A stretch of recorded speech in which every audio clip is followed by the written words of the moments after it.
예수 그리스도 안에서 거듭나 죄산 받고 하나님의 자녀가 되어서 천국을 소망하며 살아가는 사람들을 이 그리스도인이라 이렇게 말합니다. 이 그리스도인이 되는 순간 하나님의 자녀들은 이 땅에 사는 날부터 천국 가는 그 날까지 함께 하셔서 인도하시고 지키시고 보호하시고 모든 삶을 가장 행복한 길로 인도해 주실 줄로 믿습니다. 그러나 이 땅에 살아가는 삶 가운데 마냥 좋고 행복한 일만 있는 것은 결코 아닙니다. 때로는 시련도, 때로는 고난도, 역경도, 여러 가지 삶의 어려운 문제들을 접하면서 우리가 살아가고 있는 것입니다. 그래서 오늘 이 시간에 저와 여러분들에게 이 땅에서 살아가는 삶 동안에 어렵고 힘든 문제들을 해결할 수 있는 해결책을 하나님께서 주셨습니다. 그래서 그 말씀을 듣고 우리 인생의 모든 삶에 하나님 인도하심 속에 행복한 일들만 일어나게 될 줄로 믿습니다. 신약이 있기 전에는 구약이라는 것이 있었습니다. 구약은 예수님이 오시기 전을 구약이라고 그러고 예수님 오시고 난 이후를 신약이라고 그럽니다. 예수님 오시기 전에 구약 사람들은 하나님을 섬겼는데 그 하나님 섬겼던 그 사람들을 이스라엘 백성들이라 그렇게 말합니다. 이스라엘 백성들을 특별히 하나님께서 사랑하셔서 선택하셔서 가장 좋은 길로 인도하실 하나님의 의도들이 다 가지고 계셨습니다. 구약의 이스라엘 백성들의 하나님이 사랑하신 택함받은 백성이라면 신약에는 현재 지금 주일날 하나님 앞에 예배드리는 하나님의 백성들을 영적 이스라엘이라 이렇게 말합니다. 그리고 구약에 있는 모든 구약 백성들의 삶은 또 하나님의 인도하시는 것은 신약 성도들을 하나님께서 어떻게 인도하실 것인가, 하나님의 섭리에 관한 이 모형과 이 그림자입니다. 그래서 이스라엘 백성들이 하나님을 섬기기 전에 그들이 어디서 살았냐? 애굽이라고 하는 곳에 살았습니다. 애굽에서 430년 동안 종살이를 하면서 세상의 노예로 살았습니다. 그런데 하나님의 종 모세를 통하여 이스라엘 백성들을 10가지 재앙을 통해서 애굽에서 출애굽을 시켰습니다. 출애굽시키고 홍해를 건너서 최종 목적지가 바로 젖과 꿀이 흐르는 가나안 땅이라는 이 땅을 주시겠다고 약속을 했습니다. 그런데 가나안 땅을 약속하셨음에도 불구하고 이스라엘 백성은 가나안 땅으로 바로 인도한 게 아니고 광야의 삶을 살게 하셨습니다. 오늘 우리들도 예수 믿고 구원받고 하나님 자녀가 된 순간 천국으로 바로 인도하는 것이 아니라 이 세상에 살아가는 삶을 하나님께서 그리스도인의 여정 속에 다 넣어놓으셨습니다. 근데 이스라엘 백성들을 가나안 땅에 인도하기 전에 광야의 삶을 살았는데, 광야라고 하는 것은 문제가 아주 많은 곳입니다. 광야는 우선적으로 먹고 입고 마시는 문제가 심각합니다. 광야는 농사를 질 수가 없습니다. 그래서 우물도 없고 낮에는 덥고 밤에는 춥고, 그리고 뱀과 전갈과 여러 가지 독초들이 있는 곳이 바로 광야라고 하는 것입니다. 그 광야는 아주 위험한 장소입니다. 사람이 살기는 힘들고 간혹 살지만은 아주 불편한 곳이 바로 광야라는 것입니다. 왜 하나님은 이스라엘 백성들을 가나안 땅으로 인도하시지 않으시고 바로 인도하시지 않고 광야로 인도하셨을까? 그것은 네 가지를 반드시 이수해야 될 과목이 있기 때문에 이스라엘 백성들을 광야의 삶을 살겠습니다.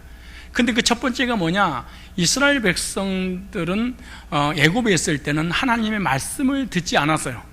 그래서 가나안 땅에 들어가기 전에 애굽에서 하나님 말씀을 듣지 않았으니 하나님 말씀을 듣는 삶을 살아라. 그래서 하나님의 말씀 중심의 삶을 살게 하시려고 광야로 인도하셨습니다. 그래서 성경에 예수님이 직접 말씀하셨습니다. 사람이 떡으로만 살 것이 아니오 하나님에서 나오는 모든 말씀으로 사는 것이라 그랬어요. 예수 믿고 구원받은 우리라 할지라도 우리가 교회 오기 전에 세상에 살면서 하나님 말씀을 듣지 못했어요. 그래서 천국 가기 전에 하나님 말씀을 듣는 삶을 살게 하려고 이 세상의 삶을 연장시켜 주신 겁니다. 두 번째로 이스라엘 백성들은 애굽에 살면서 예배를 드리지 않았습니다. 도리어 세상을 섬겼죠. 우리들도 교회에 나오기 전에 세상을 향해서 예배를 드렸지 하나님께 예배 드리는 백성들이 아니었죠. 그래서 우리가 천국 가기 전에 예배 드리는 삶을 살게 하려고 하나님은 이 세상의 삶의 여정을 허락하신 것입니다. 또 하나는 이스라엘 백성들은 애굽에 살면서 교회가 없었습니다. 바로를 섬겼기 때문에. 그런데 이스라엘 백성을 출애굽시키고 난 다음에 가나안 땅에 들어가기 전에 광야에 사는 동안에 하나님께 성막을 짓게 만드시고 그 성막에서 하나님을 섬기게 했습니다. 오늘로 우리로 얘기한다면 성막은 교회를 얘기하는 것입니다. 우리가 천국 가기 전에 하나님 몸된 교회에서 하나님을 섬기게 하도록 교회를 허락하신 것입니다. 또 하나는 이스라엘 백성들이 애굽에 있을 때는 바로가는 육적 인도자, 정신적인 지주의 인도를 받았습니다. 그런데 이스라엘 백성들은 하나님 안에서 거듭나고 구원받은 백성이기 때문에 이 교회에 와서, 광야에 와서는 모세 지도자 그늘 아래 있게 하기 위해서 광야로 인도하십니다. 그리고 이걸 정리를 하자면은 예배 중심, 말씀 중심, 교회 중심, 영적 리더 중심의 삶을 살게 하시려고 광야로 하나님께서 인도하신 것입니다. 오늘 우리들도 천국 가기 전에 반드시 4가지 이수를 해야 됩니다. 그것이 바로 예배 성공자가 되기를 원하고, 하나님은 말씀 받기를 원하고, 교회 중심의 삶을 살려고 목회자 중심의 삶을 살다가 상급도 받고 영원한 천국에 들어가게 하시는 하나님의 의도가 있는 것입니다. 이것이 바로 영적 훈련입니다. 따로 영적 훈련. 그래서 이 영적 훈련을 받아도 되고 안 받아도 되는 것이 아니라 반드시 받아야 되는데, 우리가 이 영적 훈련을 4가지를 받아야 되는데 이 4가지에 대해서 어려운 게 아닙니다. 너무너무 쉬운데 우리가 워낙 세상에서 오랫동안 영향받고 살았기 때문에 하나님만 섬기겠다고 하는 예배 드리는 게 쉬운 게 아닙니다. 예배 성공하는 게 결코 쉬운 일 아닙니다. 여러분 일주일 내내 하나님 예배 드리는 시간은 딱 1시간입니다. 그리고 일주일 내내 나를 위해서 삽니다. 그러니까 이거 하나 못해? 예배 못하고 죽습니다. 우리가. 그리고 우리는 세상의 소리를 듣지 하나님의 말씀에 귀를 기울이지 않습니다. 마귀의 소리, 세상의 소리, 사람의 소리를 듣습니다. 하나님 말씀을 듣지 않아요. 그리고 우리는 세상 중심이고 인간 중심이지 교회 중심의 삶을 살지 않아요. 그리고 이 영적 지도자 리더 중심으로 살아가는 것이 아니라 우리는 거의 내 견해, 내 고집, 내 생각에 의해서 우리가 이 신앙생활을 하고 있는지 모릅니다. 이 4가지가 쉽지만은 결코 않아요. 왜냐? 이 세상에 달콤한 것들이 너무너무 많이 있기 때문에 하나님 앞에 예배드리고 말씀 받고 그리고 교회 중심으로 그리고 목회자 중심으로 산다는 건 결코 만만한 일이 아닙니다. 그래서 구약교회 성도들을 향해서 신약에 사도행전 7장 38절에 보면은 신의 산에서 말하던 그 천사 및 우리 조상들과 함께 광야교회에 있었고 그랬습니다. 이스라엘 백성들이 광야 생활했던 것은 신약의 성도들이 교회 생활이다 그렇게 말해. 그럼 하나님께 교회를 주는 이유가 뭐냐? 4가지 이수하라고 그러는 거예요. 예배 생활, 말씀 생활, 교회 중심, 그 다음에 목회자 중심. 이 4가지를 하게 하려고 교회를 주셨는데 우리가 이 4가지를 못합니다. 이 4가지를 이수하는 사람이 결코 많지 않습니다. 이스라엘 백성들이 광야 땅을 지나갈 때의 모습은 우리의 교회 생활을 적절하게 설명하고 있는데 우리도 천국에 들어가기 전에 이 4가지를 반드시 이수하면서 영적인 복도 받고 삶의 복도 받고 하늘의 상급도 받도록 하나님이 인도해 주셨다는 겁니다. 그런데 이스라엘 백성들이 가나안 땅 가기 전에 광야에서 오늘 본문에 그렇게 말합니다. 구름 아래 살았다 그래. 이 말이 참 중요한 말입니다. 구약 66권을 특별히 창세부터 신명기까지를 한마디로 딱 정리를 내려놨어. 신약의 사도 바울이 10장 1절 이렇게 말합니다. 우리 조상들이 다 구름 아래 있고 그랬어요. 바다 가운데를 지나며 창세기부터 말라기까지 주제가 뭐예요? 구름 아래에 있었고 그 말이에요. 하나님의 백성과 하나님의 백성이 아닌 사람의 차이점이 뭐냐? 하나님의 백성들은 구름 아래에 살았고 하나님의 백성이 아닌 사람은 구름 밖에 살았고, 구원받은 이스라엘 백성들을 바울 사도는 한마디로 구름 아래에 사는 사람들이었다 이렇게 말하는 거예요. 여러분들도 구약 성경을 한마디로 딱 정리를 해서 다른 사람에게 오늘 교회 처음 왔어도 한 문장으로 딱 하세요. 복잡할 거 없습니다. 이스라엘 백성들은 40년 동안 구름 아래에 있었구나. 이스라엘 백성들이 뭐예요? 하나님의 선택 백성입니다.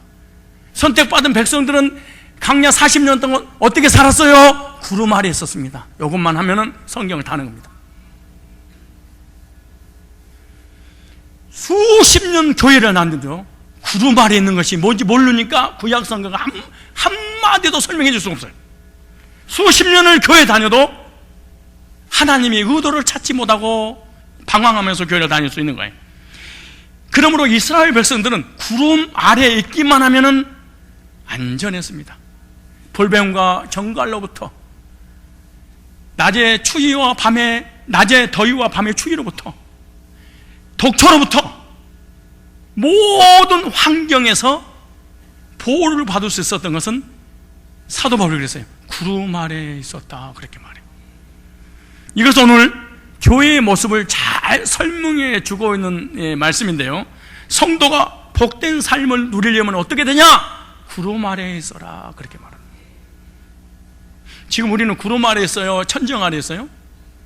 그러니까 구름 아래에 있으려면 빨리 밖에 나가서 구름 밑에 있어야 된다 그 말입니까? 이스라엘 백성들이 구름 아래에 있기만 하면 자정적으로 문제가 해결받았어요. 육신의 질병의 문제든 삶의 고난의 문제든 어떤 문제든, 가정이든 직장이든 사업이든 개인의 문제든 우리 가족의 문제든 구름 아래에 있기만 하면 뱀과 정갈이 절대로 건들지 못해요. 오늘날 우리의 삶 속에 뱀이 물어버리고 정갈이 물고 여러 가지 영적으로 방황하고 정신적으로 시달리고 우울증 걸리고 여러 가지 삶의 문제가 오는 이거 뭐냐? 구름 아래에 있지 않고 이 말하고 같단 말이에요. 그래서 하나님 백성이 구름 아래에 있기만 하면 만사 형통하리로다. 어디에 있으면? 구름 아래. 첫째, 구름이란 뭐냐? 의미를 이해해야 될 거 아닙니까?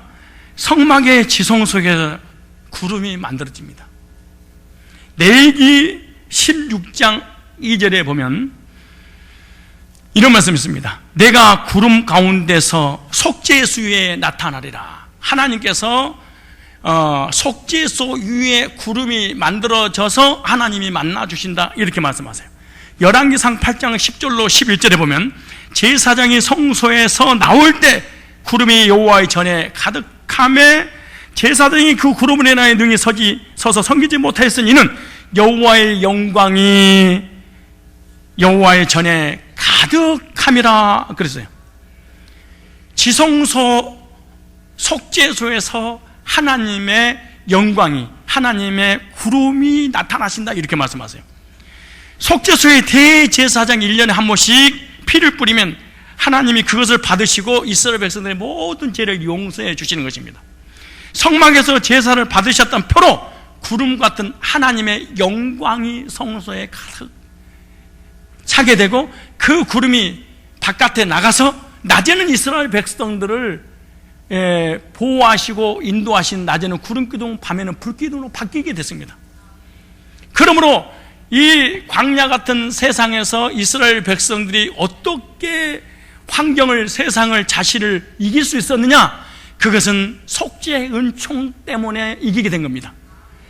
오늘도 저와 여러분들이 예수 안에서 구원받고 거듭나게 된 순간 내 속에서 하나님의 영광이, 하나님의 임재가 만들어지게 되는 것입니다.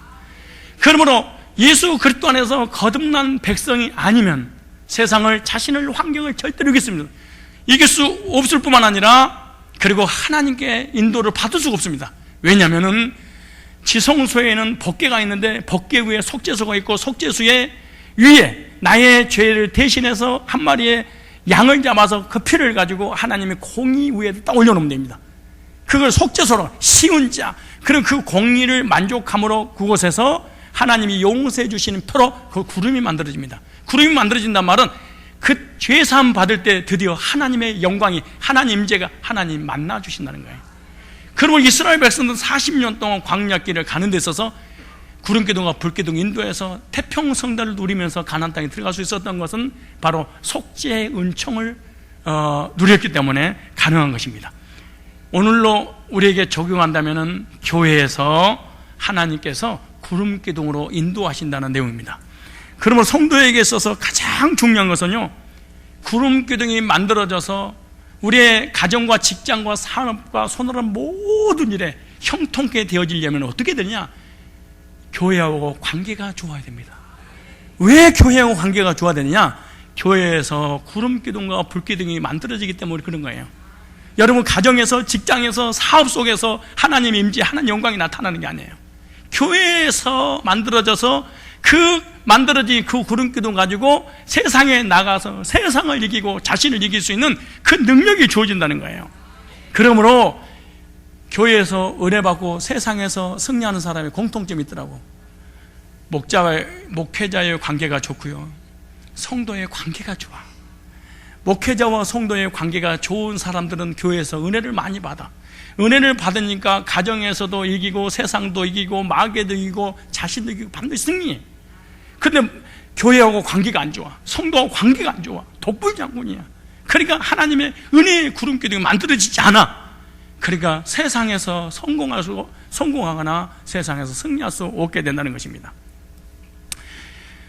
저와 여러분들은 구원을 받고 난 이후에 교회하고의 관계, 성도의 관계가 좋은지 한번 확인해 보세요. 성도들이 목회자나 성도들과의 관계나 이 교회와의 관계가 좋지 못한 사람들은요, 은혜 받는다는 게 사실은 불가능한 일입니다.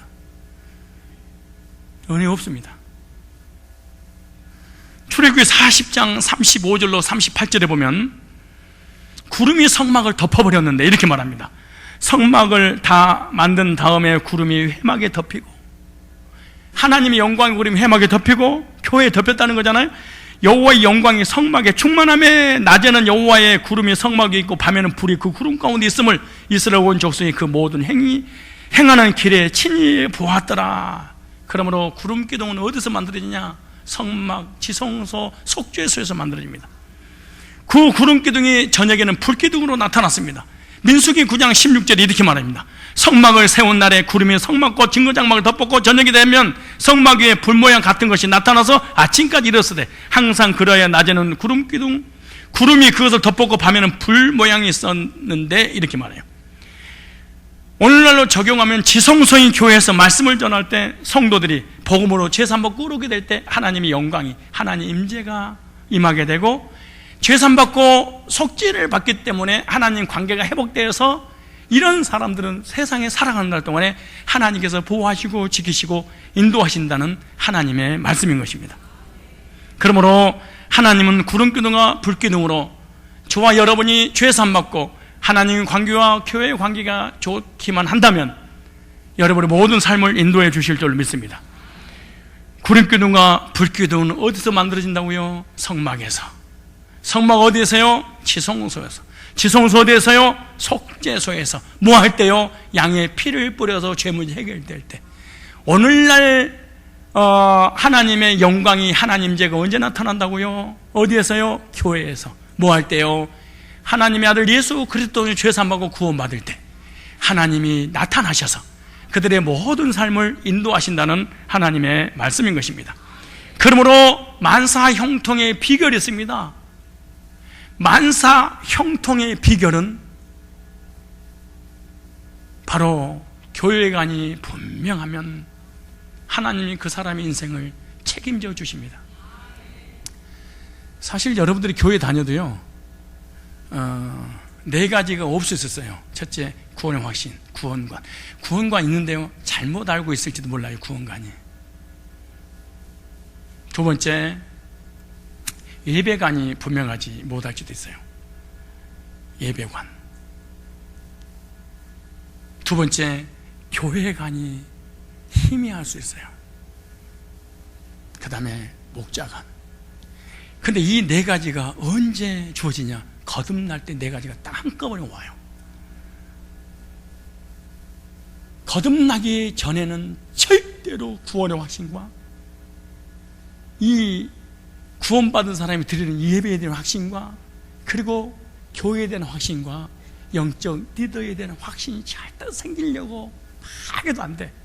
그래서 교인들이 짧게는 4년, 길게는 7년이면 이동할 준비를 하는 거예요. 그래서 여러분들이 이러는 거예요. 여러분 스스로 잘 생각해 봐요. 몇 년에 한 번씩 교회를 옮겨 다녔는지. 그리고 지금 교회를 다녀도 떠날 준비를 할 수가 있어요. 왜? 구원관, 예배관, 목자관, 교회관이 되지 않으면.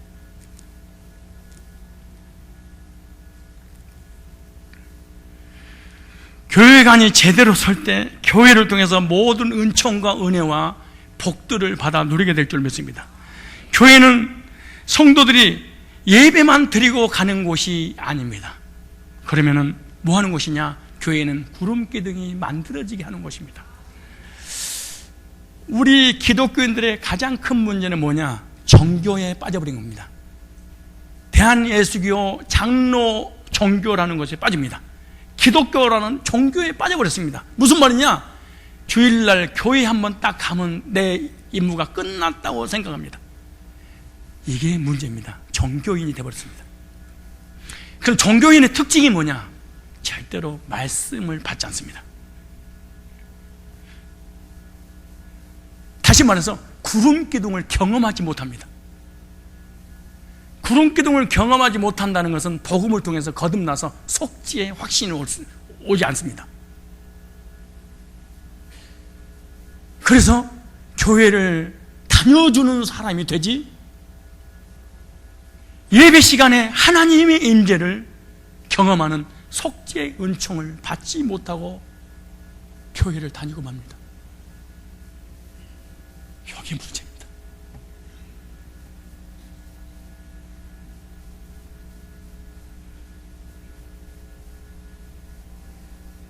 한국 교회의 가장 심각한 게 문제냐? 교회만 다닙니다. 근데 하나님 임재를 경험을 하지 못합니다. 가슴 아픈 일입니다. 여러분은 예배만 드리고 가는 것은 50점을 제가 개인적으로 쳐드리겠습니다.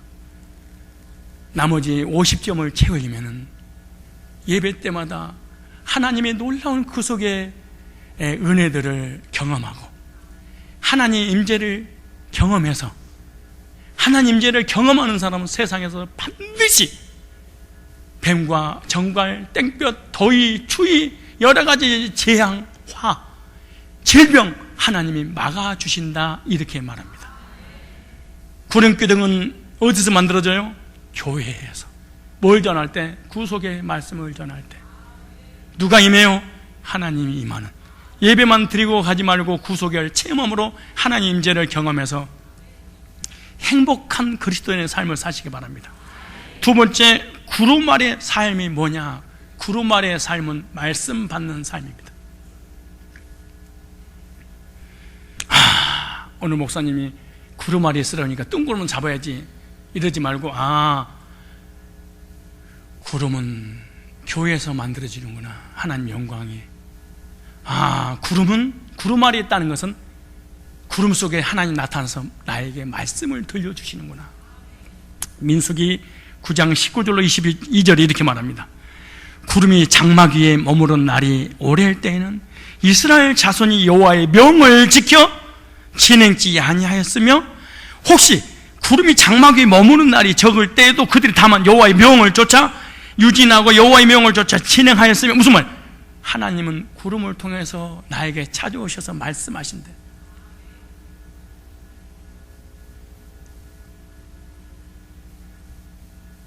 그러므로 구름을 보고 하나님의 뜻을 이스라엘 백성들은 알 수 있었던 것입니다.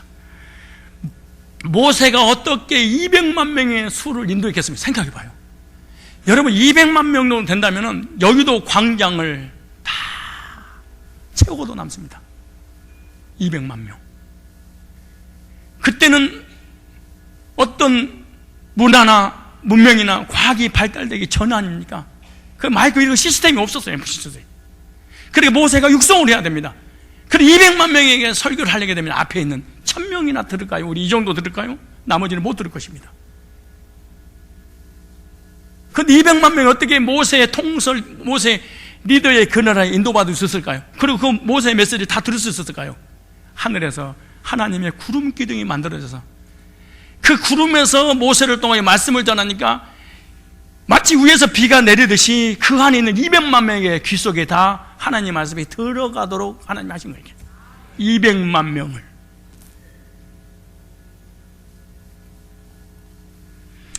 그러므로 모세는 목회하는데 전혀 걱정할 것이 없습니다.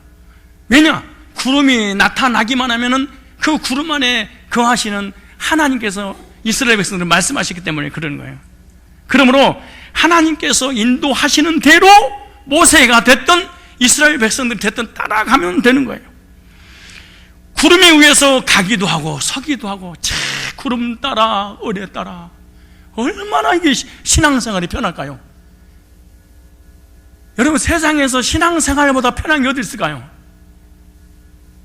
그런데 신앙생활이 가장 또 어려워요. 왜? 하나님의 주권이 믿어지지 않아. 하나님이 살아계신 것이 믿어지지 않아. 하나님이 나를 인도하고 계신다는 사실이 안 믿어져. 그러니까 우리 가정 문제도 내가 해결해야 되고, 우리 교회 문제도 내가 해결해야 되고, 내 사업의 물질의 문제, 건강의 문제 누가 다 해결해야 돼? 내가 해결. 이 사람 하나님 안 믿어서 그런 거지. 그래서 21절에 민수기 9장 21절에 보면 혹시 구름이 저녁부터 아침까지 있다가 아침에 그 구름이 떠오를 때에는 그들이 진행하였고 구름이 밤낮 있다가 떠오르면 곧 진행하였으며 이틀이든지 한 달이든지 1년이든지 구름이 성막에 머물러 있을 동안에는 이스라엘 자손 유진하고 진행치 아니하여 떠오르면 진행하였으니 구름이 성막을 덮고 가만히 있으면 이스라엘 백성도 그 자리에 머물러 있는 거예요. 성막 위에 있던 구름이 둥실둥실 떠오르면 모든 짐을 챙겨 들고 구름 따라 가야 됩니다. 만일 구름이 가버리고 구름에서 벗어나면 그 사람이 죽게 되기 때문에 길을 쓰고 구름을 따라 갈 수밖에 없습니다. 왜냐? 구름만 딱 떠나가면은 뱀과 정갈과 땡볕과 추위와 이 사막의 모든 환경의 고난이 이 사람들이 오기 때문에 그 자리에서 죽어버리면 합니다. 광야는 그렇게 무서운 곳이에요. 그러니까 구름 기둥이 딱 서 있으면 그 안에 있기만 하면 됩니다. 근데 때가 되니까 구름 기둥이 이동을 해. 그럼 이스라엘 백성이 따라가야 돼.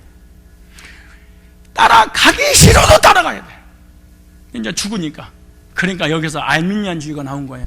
우리의 모든 인생의 신앙의 선택권이 나타내는 거지. 그래서 완전히 인본주의 극치의 교인들이 돌아다니. 이게 문제야. 볼까요? 장로교회 정론을 자유진가 볼까요? 잘 보세요. 구름 기둥이 만들어져서 그 안에 이스라엘 백성들이 있었단 말이죠. 보호를 받고. 근데 구름 기둥이 딱 이동을 했어. 그러니까 결지의 땡볕과 추위와 뱀과 정갈과 여러 가지 환경이 자기를 엄습해서 죽이네요. 그러니까 빨리 어디로 들어가지 보호를 받아요? 구름 기둥 안으로 들어가면 되잖아요. 그럼 내가 들어간 것 같은 생각이 들죠. 내가 교회 다니고 내가 예수 믿고 내가 신앙에서 내가 하는 것처럼 보이잖아요. 이게 하나님의 계획입니다. 이 속에 들어올 수밖에 없도록 하나님이 수동으로 만들어 놓은 거야. 그러니까 자기 의지하고 전혀 관계없이 여기 들어가야 돼. 들어가야 사니까. 이게 하나님의 예정이고 하나님의 계획이야. 내가 들어가고 싶고 안 들어가고 싶고 안 들어가는 것이 아니라 선택의 여지가 없어. 여러분 밖에 나가봐. 땡볕이 막 30도 40도 더위가 나를 엄습해 온다고 생각해봐. 어떤 놈이 밖에서 더운 데 있겠습니까? 빨리 교회 안에 들어올 거 아니에요. 하나님 이걸 만들어 놓고 들어오게 하시는 하나님 의도야. 그러면 이스라엘 백성들은 구름 아래에 있기만 하면은 만사 형통입니다. 걱정, 근심, 염려할 것이 없어요. 구름이 오래 머물면은 그 자리에서 1년이고 2년이고 머물러 있고, 구름이 하루도 안 쉬고 계속하면 계속 따라가게 돼 있는 거야. 이것은 오늘 성도들의 신앙생활, 교회 생활을 어떻게 해야 되는 것을 보여주고 있는 것입니다. 하나님은 성을 통해서가 아니라 구름을 통해서 말씀하셨어요. 구름은 하나님의 명령을 나타내는 표시인데 구름이 떠오르면 알아차리고 이스라엘 백성은 행동에 옮겨야 해요. 구름 속에서 언제든지 하나님은 우리 인간하고 언약을 맺습니다. 찾아봅시다. 창세기 9장 13절. 교회를 무조건 다니지 말고요, 알고 다니면 50년 다닌 사람보다 더 빨리 신앙이 성장해. 노래도 마찬가지. 혼자서 집에서 연습하고 나이를 치는 것보다도 전문가한테 딱 가가지고 레슨 한번 받은 것이 곧 빨라. 똑같은 거야. 알고 제대로 믿고 교회 다니는 게 좋아. 자 보세요. 창세기 9장 13절에 내가 내 무지개를 구름 속에 두었나니. 자 한번 보세요. 이것이 나와의 세상과의 언약의 증거니라. 내가 구름으로 땅을 덮을 때 무지개가 구름 속에 나타나면, 이렇게 말했어요. 구름을 통해서 하나님께서 언약을 주셨다, 이렇게 말해요. 무슨 말이냐? 구름 속에서 하나님이 언제든지 말씀하셨다. 그럼 성도들이 뭐냐? 하나님 관계 속에서 기독교를, 장로교를 개혁신학이라고 그래. 기도하고 방언하고 넘어지고 이런 신비주의가 아니고 하나님 우리에게 말씀하시고 그 말씀을 나의 것으로 받는, 믿음으로 받는 거지. 그렇게 계약이 체결되는 거야. 그 믿음이 뭐냐? 주야 믿습니다. 아바바바바바. 이게 믿음이 아니고 하나님이 말씀하신 것을 나의 것으로 받는 것을, 이게 기독교야. 근데 기독교가 타락해가 신비주의로 바뀌어버렸어. 약속이란 단어는 한 번도 들어보지 못하고 형식 의식이 진 종교나 내지는 은사주의로 빠져버렸어.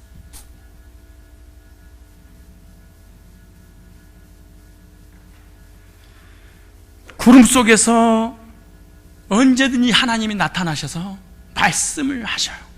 그럼 우리는 그 구름 속에서 말씀하신 하나님을 만나고 말씀을 삶 속에 적용해서 하나님과의 계약을 체결해요. 출애굽기 16장 10절에 출애굽기 16장 10절에 보니까 아론이 이스라엘 자손의 온 회중에게 말하며 그들이 광야를 바라본 여호와의 영광이 구름 속에 나타나더라. 그랬어요. 구름을 통해서 하나님께서 강림하시고 구름을 통해서 말씀하셨다, 이렇게 말해요. 출애굽기 34장 5절에 보면 여호와께서 구름 가운데서 강림하셔서 그와 함께 거기 서서 여호와의 이름을 반포하시세. 구름 속에서 나타나셔서 말씀하셨다, 이렇게 말해요. 다시 얘기합니다. 구름은 어디서 만들어진다? 성막, 지성소에서. 어떻게 해요? 속죄의 제사를 드릴 때, 그리고 죄 문제가 해결될 때 하나님이 나타나셔서 두 번째로 뭐 하신다? 말씀하신다. 그럼 어떻게 그럼 쉽게 말할까요? 속죄 은총을 받은 적이 없는 사람은 하나님께로부터 받은 약속이 없구나.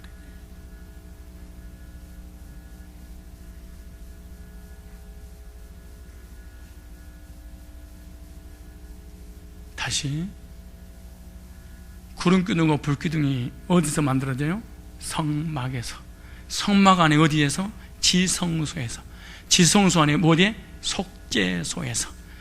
속죄소는 뭐 하는 곳이에요? 양의 피를, 나를 대신해서 한 마리 양을 죽이고 그 피를, 하나님 공의가 있는 그 속죄소에 피를 뿌리면은 하나님이 용서했다는 표로 거기서 뭐가 만들어져? 구름이 만들어지는. 죄사함 받기 전에는 절대로 하나님의 영광과 임재가 임하지 않는구나.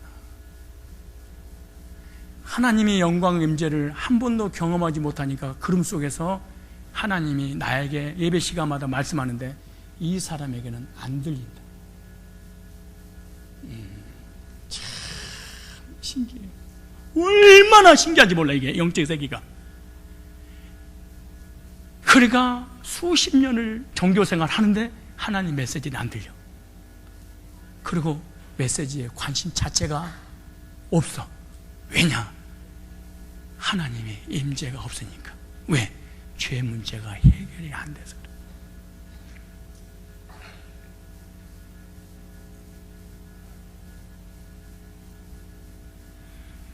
하나님과 나와의 만남은 죄 문제가 예수님을 통해서 해결될 때만 하나님 만나죠. 그리고 하나님을 만나면 반드시 나타나는 현상이 있어. 말씀에 대한 사모함. 말씀 듣고 싶다. 말씀이 그리워서 견딜 수 없는 갈급함이 있어요. 이게.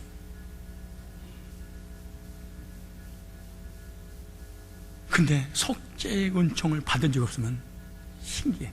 기도하고 예배드리고 찬양하고 헌신하는데 메시지에는 관심이 없어.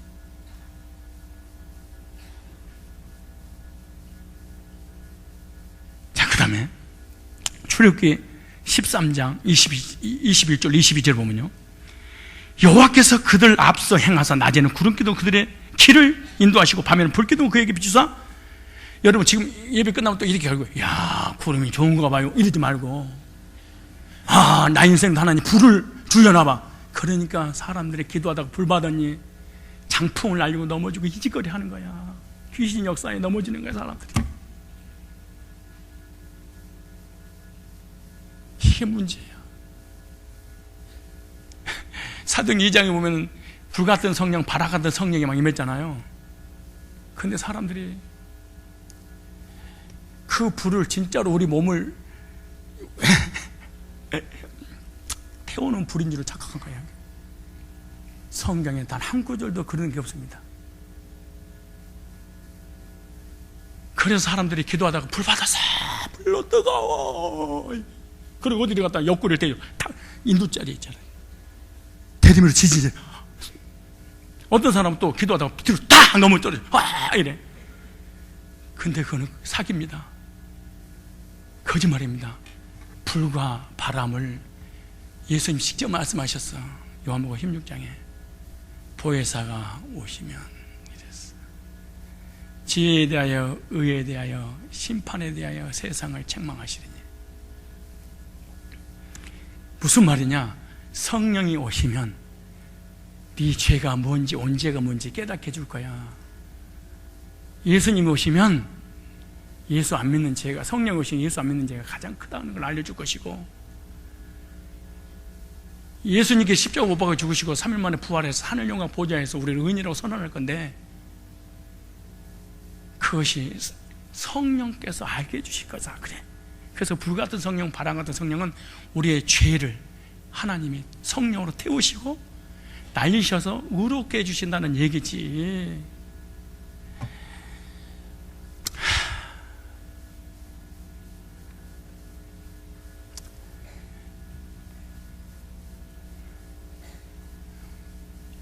하나님의 말씀과 의도에 대해서 신앙생활을 해야 되는데, 사람들이요 자기가 체험하는 것을 예수 믿는 줄 알아.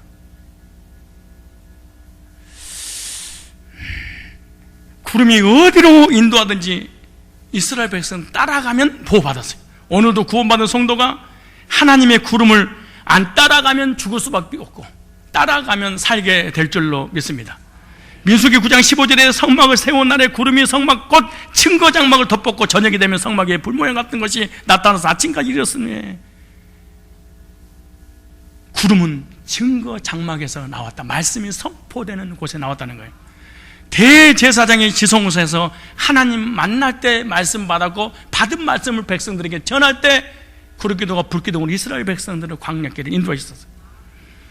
그러므로 지성소, 지금은 강단에서 하나님 말씀을 선포할 때 여러분들은 하나님 만나주시고 여러분의 모든 삶을 인도해 주실 줄로 믿습니다. 성산교회 강단에서 구름기둥과 불기둥이 솟아난다는 사실을 깨닫고, 구름기둥 속에서 나타나신 하나님 말씀을 듣고 믿으면 구원받고 삶의 모든 길을 우리 주님이 인도하실 줄 믿습니다. 세 번째입니다. 구름은 은혜 아래 사는 삶입니다. 이 말 참 중요한 말입니다. 오늘도 집에 가서 구름 찾아다니지 말고, 아 구름은 은혜 아래 있는 것을 얘기하고 있구나, 법 아래 있는 것이 아니라 은혜 아래. 광야에는 바람과 위험들이 많은 장소입니다. 무서운 모래바람, 불뱀, 정갈들이 있는 곳이 광야예요. 광야는 위험한 곳입니다. 광야는 악조건입니다. 그러므로 이스라엘 백성들이 광야에서 살아가는 삶은요, 얼마나 하나님 없이 힘들고 고통스럽고 불행의 삶을 살게 되겠습니까? 그리고 광야 땅이라 해도 하나님의 은혜 아래 있기만 하면 하나님 보호해 주셔서 그 험악한 그 광야를 이길 수 있게 해주신 겁니다. 저와 여러분들 마찬가지예요. 우리가 죄인이니까 마땅히 죄 때문에 형벌받고 지옥 가야 되는데 예수 믿고 천국을 인도하는 것도 하나님의 은혜입니다. 이 땅에 자범죄 때문에 멸망받아야 되는데 하나님의 은혜로 죄를 용서해 주시고 멸망받지 않고 지금까지 우리의 삶을 인도하신 것도 하나님의 은혜입니다. 그 은혜란 말은 무슨 말이냐? 죄인이 하나님께 예수님 때문에 대접받는 것이 은혜입니다. 은혜죠. 그러므로 구름 아래 사는 사람들은요, 재난이 없었습니다. 구름 아래도 찬바람도 정갈도 불뱀도 어떠한 구름 아래 있기만 하면 하나님이 책임지셨어요. 구름 아래는 반석에서 물이 나고 하늘에서 만나가 내렸습니다. 구약의 이스라엘 백성들은 구름 아래 살았고 오늘 우리들은 은혜 아래 산다, 그 말입니다. 나의 갈 길 다 가도록 예수 인도하시, 가는 곳곳마다 반석에서 샘물 나게 하시네. 성도는 은혜 아래 사는 사람들인 줄로 믿습니다. 구약 이스라엘 백성들이 구름 아래 살았던 것은 신약 성도는 율법을 통해서 죄산 받고 율법을 통해서 성화돼서 구원받은 것이 아니라 은혜로 구원받고 은혜로 살아간다는 하나님의 메시지인 것입니다. 로마서 6장 14절에 이렇게 말했습니다. 로마서 6장 14절에 죄가, 이거 한번 찾아보세요. 여러분 알고 있는 내용이 아니에요. 한번 찾아보세요. 얼마나 중요한 말인가? 죄가 너희를 주관치 못하리니, 그러네요. 죄를 졌는데 죄가 너를 주관치 못하리니, 왜냐하면 너희가 법 아래에 있지 아니하고, 보세요, 은혜 아래에 있음이라 바울이 깨달았어요. 자, 이걸 정리할까요? 이것만 정리할게요. 이 말이 무슨 말씀이냐 그러면은, 이스라엘 백성들이 구름 아래 있을 때 하나님의 보호를 받았잖아요. 오늘 신약에는 은혜 아래 있을 때 하나님 보호하심을 받는다는 거예요. 근데 그래, 은혜 말고도 있느냐? 그럼요. 율법주의, 성화주의, 행위주의. 그죠? 무슨 말이냐? 율법을 지켜서 구원받으려고 하는 사람이 율법이 나를 죄인이라고 자꾸 정죄할 거라는 것이지, 그 너는 율법 아래 있던 게 아니라 하나님의 구름 아래, 은혜 아래에 있단다. 그러니까 율법이 너를 정죄하는데 은혜는 너를 죄 용서해주고 의롭게 해주신다는 거예요. 그래서 우리가 은혜로 구원받은 것이지 율법으로 구원받은 것이 아니라는 거예요. 그래서 교인들이요, 율법 아래에 있는 교인이 있고 은혜 아래에 교인이 있어요. 율법 아래에 있는 교인의 특징이 뭐냐? 이 구원도 무엇을 지켜서 받으려고 그러고, 구원 받았음에도 불구하고 율법 아래에 있는 사람들 어떤 사람이냐? 내가 잘하면 하나님이 복을 주시고 잘못하면 벌 내리시는 분들은 다 생각하면서 이 사람 율법 아래에 있어서 그래.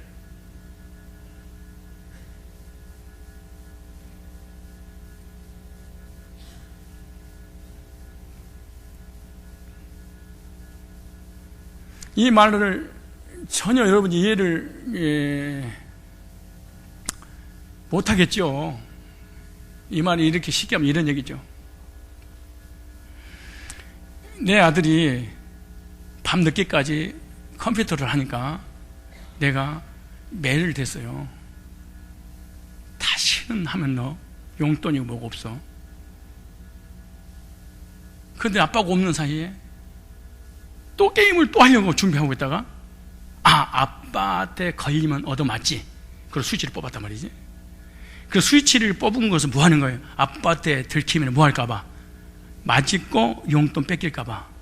근데 다른 각도로 생각해봐. 아빠가 나를 너무너무 사랑하는데 아빠가 싫어하는 건 하지 말아야지.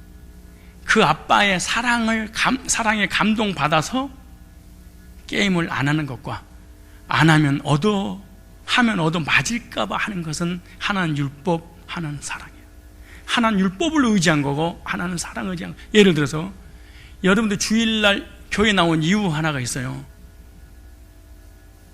주일날 예배 안 드리고 피서를 가면은 사고 나서 눈이 뽑히고 교통사고 나서 망하고 그럴까봐 주일날 얼굴 도장 찍어놓고 볼일 보러 가는 건, 이건 율법 아래 거하는 놈이야.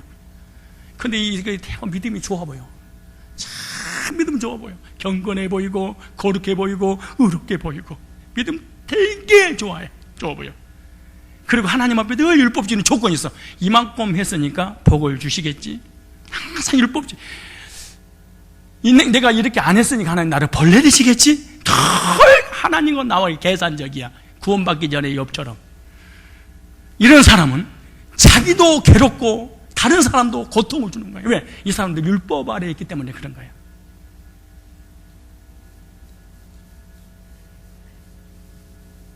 율법 아래에 있는 사람이 진정한 자유와 안식이 없습니다. 하나님 앞에도 계산적이고 사람 앞에도 계산적이고 자신 앞에도 늘 계산적이야. 돈 넣고 돈 먹기. 하나님, 내가 11주 10만 원 쓰니까 다음 달에 100만 원? 오케이? 안 줬어. 이럴 수가 있습니까? 내가 할 거 다 했는데. 주일날 내가 예배를 들었는데 하나님 이런 문 주고 다니. 아, 회개되는구나. 예배를 안 빠져야 되는구나. 좋은 것이지만은 율법 아래에 거했다. 이 사람 진정한 자유가 없을 사람이 나중에는요 심하면 정신 돌아버려. 병원에 가보세요. 정신병자들이 기독교인들이 많아. 왜? 불신자는 율법 자체가 뭔지 몰라. 그냥 막 살아. 그래도 우리 율법을 알았어. 막 못 살아. 하나님 때리니까. 그래서 교인들이 우울증 환자가 너무 많아. 자유함이 없어. 하나님 안에서, 아버지 안에서.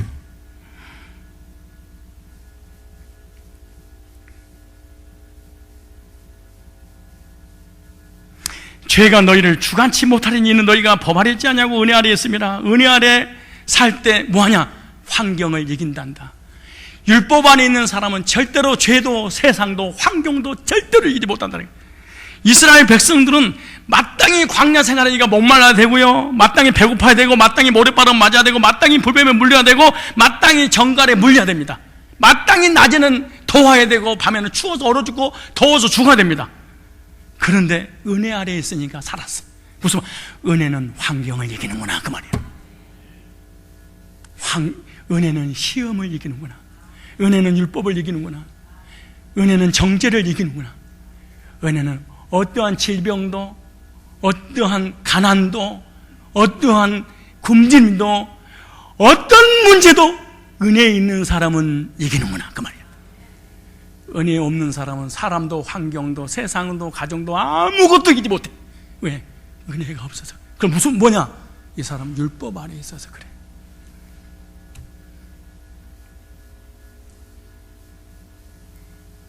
신명기 8장 15절에 이렇게 말씀하십니다. 너희를 인도하여 그 광대하고 위험한 광야 곧 불뱀과 정갈이 있고 그랬어요. 물이 없는 곤주한 땅을 지나가서 또 너희를 위하여 물을 굳은 판 속에서 내셨으며, 뱀과 정갈, 더위, 추위, 너무너무 좋지 않는 그런 환경. 그런데 구름 아래 있을 때는 아무것도 건들지 못했어. 왜냐? 구름은 환경을 초월하게 하시는 하나님의 은혜이기 때문에 그렇습니다. 구름기둥, 불기둥은 완전한 냉난방기였습니다. 구름 아래서는요, 있기만 하면 반석에서 물이 나고 하늘에서 만나가 내리고 모든 문제를 해결해. 무슨 말이야? 은혜만 받으면 하나님 내 인생을 책임져 주시는구나. 이게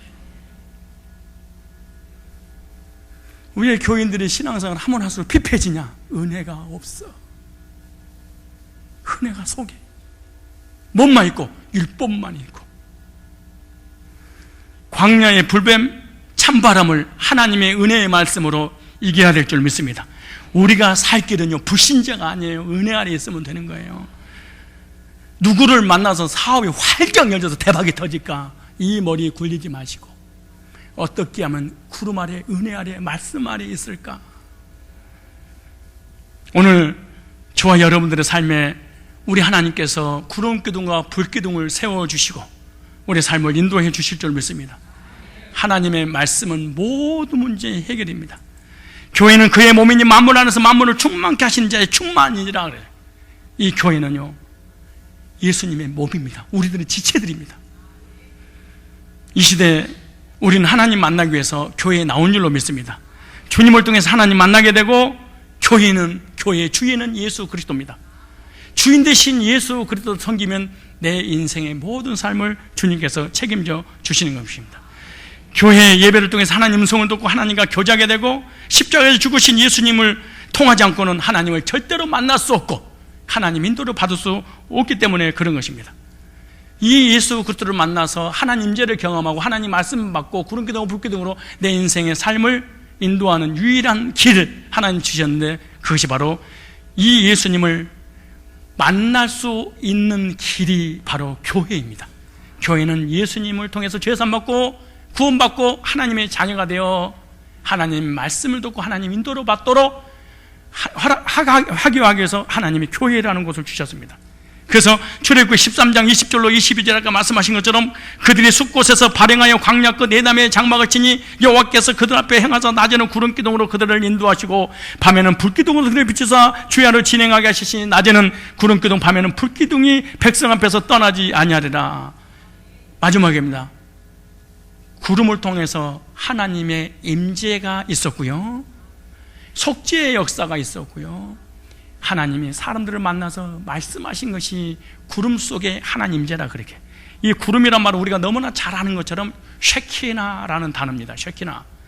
이 쉐키나라고 하는 단어는요, 이 문자 5가지가 합쳐져서 쉐키나가 된 겁니다. 그래서 이 쉰이라고 하는 것인데, 쉰이라는 이 문자는요, 거룩한 이름 이런 뜻입니다. 거룩한 이름, 그 다음에 발송하다, 보낸다 이런 뜻이에요. 그 다음에 또 하나가 있는데 카프라는 단어입니다. 카프라는 말, 받은 말씀을 적용하다 이런 뜻이에요. 자 보세요, 여러분들이 한 번만이라도 하나님 임재를 경험한 적이 있는 거, 오늘 이걸 잘 이해하면 됩니다. 세 번째, 여호두라는 겁니다. 여호두라는 말은 손, 두 번째 신의 손, 사역 이런 뜻입니다.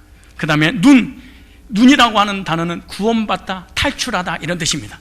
그 다음에 해라고 하는 단어는 호흡하다, 기도하다 이런 뜻입니다. 이걸 문장으로 만들면 이런 뜻이에요. 하나님 임재, 구름 속에서 하나님 임재가 있다고 그랬잖아요.